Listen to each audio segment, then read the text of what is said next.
Oi, gente! Mais um Sessão Geronto começando. Esse programa tem o objetivo de falar sobre síndromes geriátricas de forma simples e direta para melhorar o atendimento das fisioterapeutas. Eu sou Renata Lima, sou fisioterapeuta, uroginecológica e gerontologista.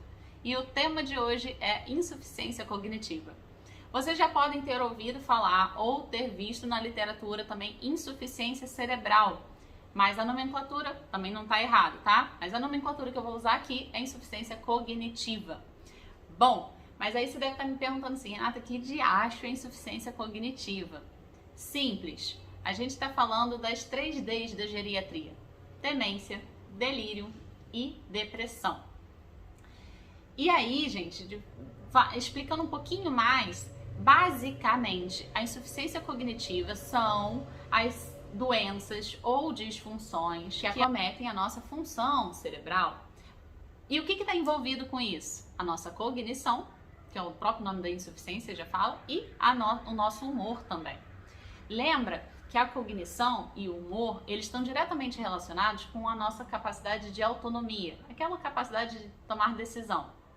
Então pensa assim, olha, lembra que para que eu seja funcional, ou seja, para que eu seja considerada uma pessoa saudável, eu preciso da autonomia e da independência. Juntas, elas vão ali facilitar e fazer com que eu consiga realizar as minhas atividades de vida diária.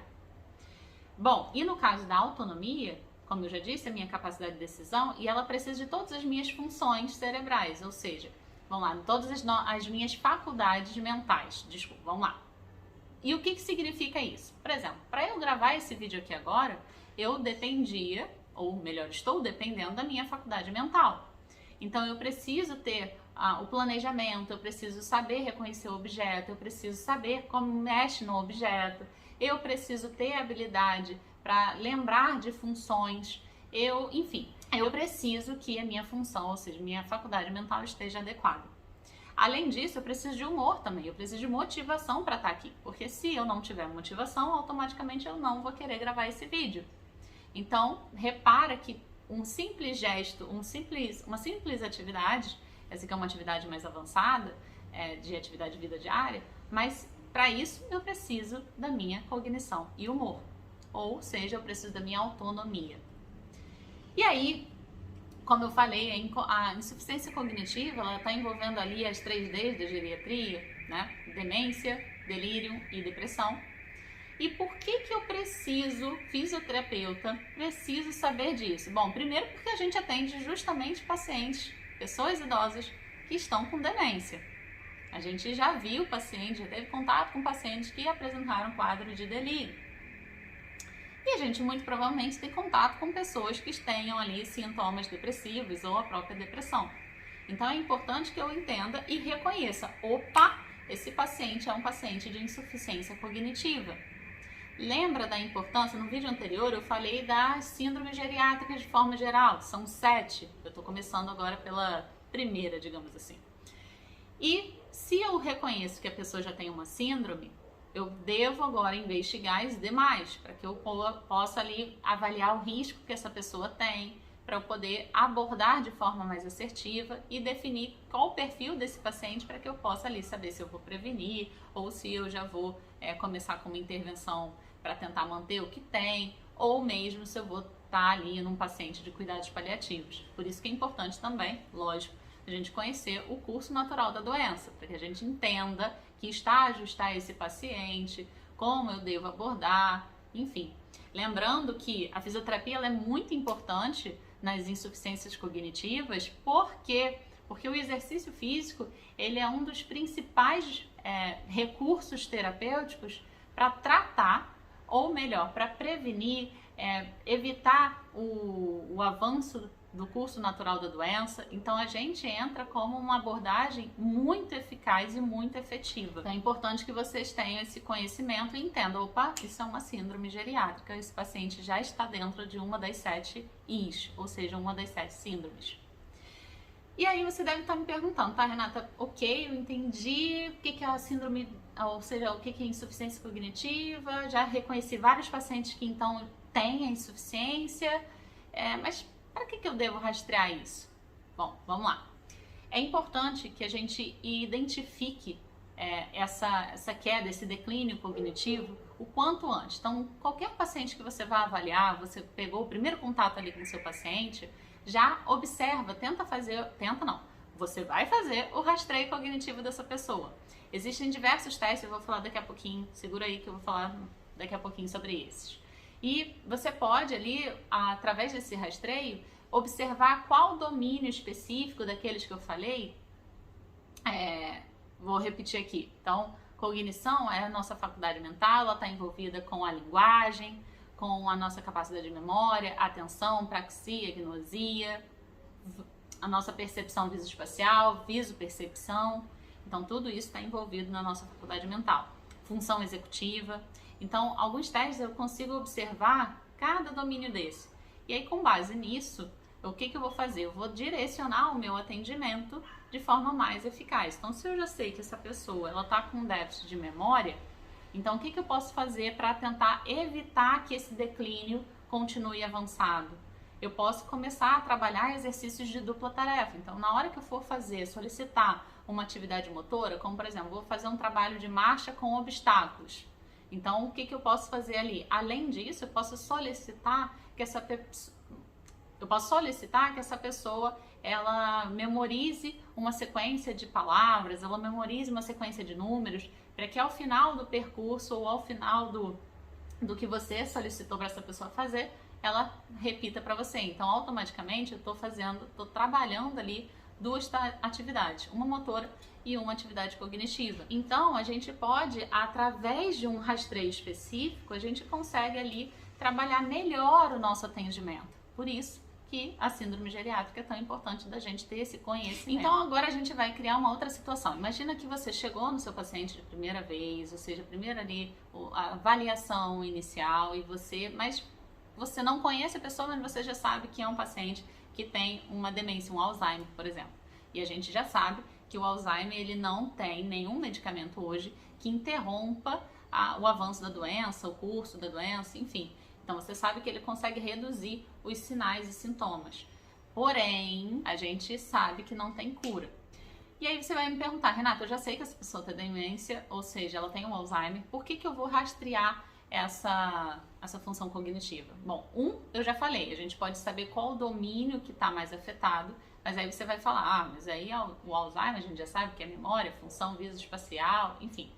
Mas você pode também avaliar como está o declínio dessa cognição, ou seja, de tempos em tempos repetir esse teste, repetir essa avaliação para que você consiga observar se está evoluindo muito rápido, ou então está conseguindo segurar mais tempo, eu estou conseguindo manter a função dessa pessoa por mais tempo. Lembra, falei que o medicamento ele não tem cura e o exercício ele é um excelente aliado, tá? O exercício físico ele também vai promover ali tanto a manter o paciente dentro da sua funcionalidade, como também, enfim, prevenir o avanço muito acelerado.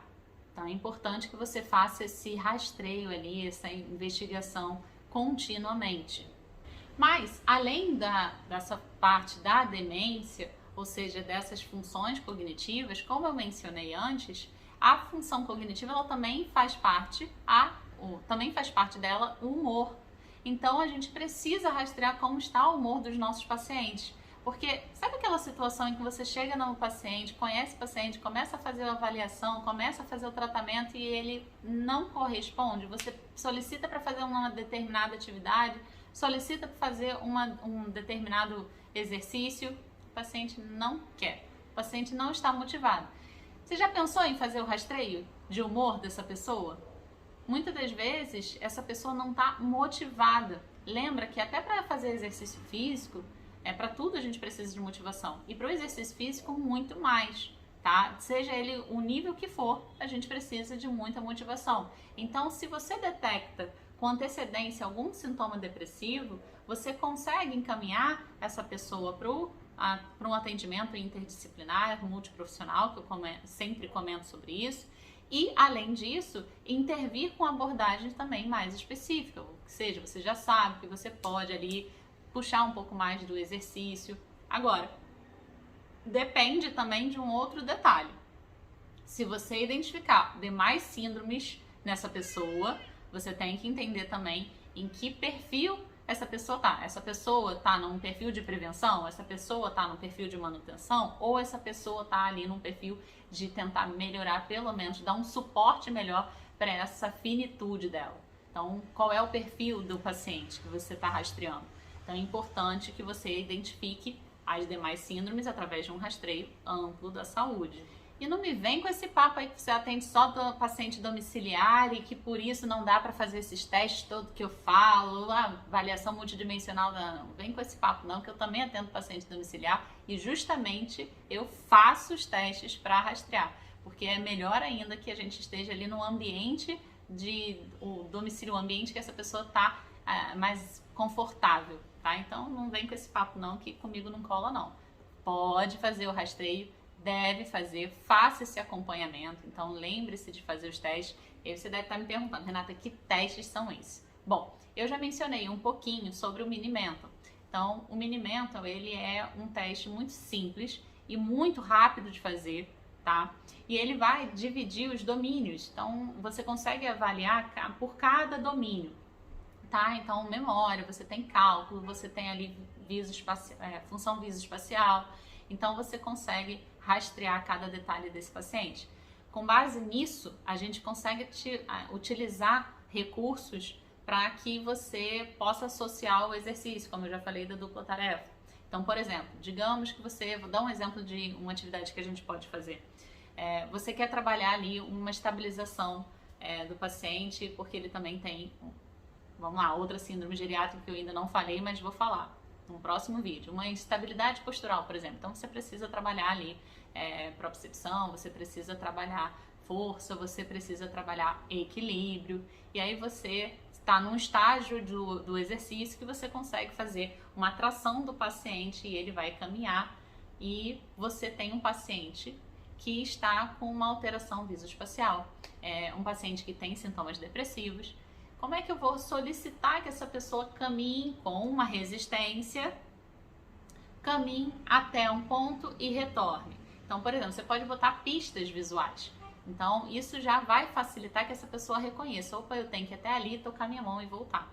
Então, isso é um exemplo que você pode utilizar graças a esse teste do Mini-Mental, onde você vai detectar o que função é essa. Por exemplo, uma função visoespacial afetada. Então, dar pistas é excelente, mas tem um outro detalhe. A gente pode, por exemplo, colocar um papel na parede e solicitar que nesse mesmo método que eu falei, nesse mesmo modelo de exercício, onde o paciente vai ter uma tração, então o paciente tem que caminhar à frente, fazer a resistência da força e vai desenhar. Então você tem um papel lá, então o paciente tem que desenhar. Não é desenhar aleatório, você pode levar uma atividade de, por exemplo, metade da folha desenhada, ele tem que completar a outra metade daquele desenho, tá? Então são ideias de tratamento com base num rastreio mais assertivo dessa pessoa. Outro exemplo de outro teste simples que a gente pode colocar para o paciente fazer é o teste do relógio, por exemplo.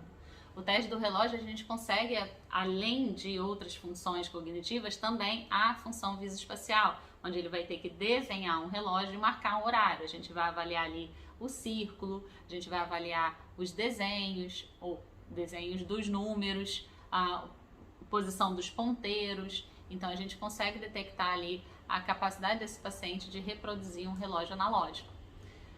Outro teste que a gente pode solicitar, muito simples, que esse inclusive pode ser aplicado em qualquer pessoa, independente do nível de escolaridade dessa pessoa.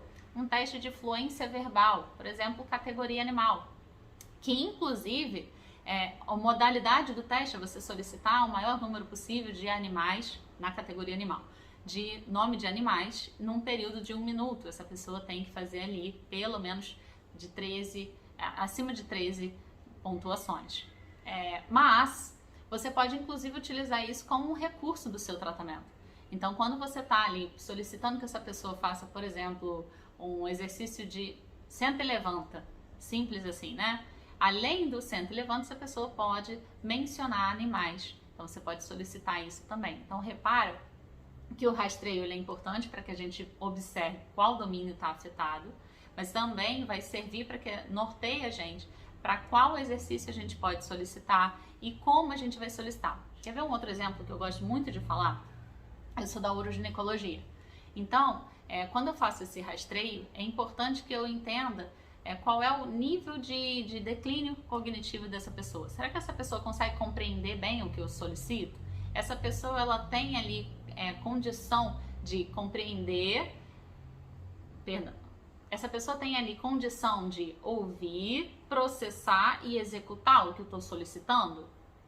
Um exemplo, dentro do Mini Mental, ele tem um pedaço do teste onde eu pego uma folha, solicito que essa pessoa pegue a folha com a mão esquerda, dobre no meio e coloque no chão. Então eu fiz um comando verbal e ela precisa executar.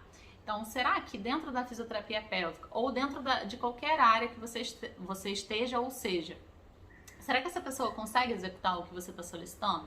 Então, quando eu rastreio também para que eu saiba como eu vou me relacionar com essa pessoa. Além disso, lógico, tem um outro ponto, como eu vou me relacionar com essa pessoa, como eu vou solicitar o tratamento para essa pessoa. Então, é muito importante que a gente entenda essa área e saiba lidar com a insuficiência cognitiva. Bom, gente, por hoje é só. Espero que vocês tenham gostado. Se quiserem saber mais, vai mandando mensagem aí que eu vou produzindo mais conteúdo como esse.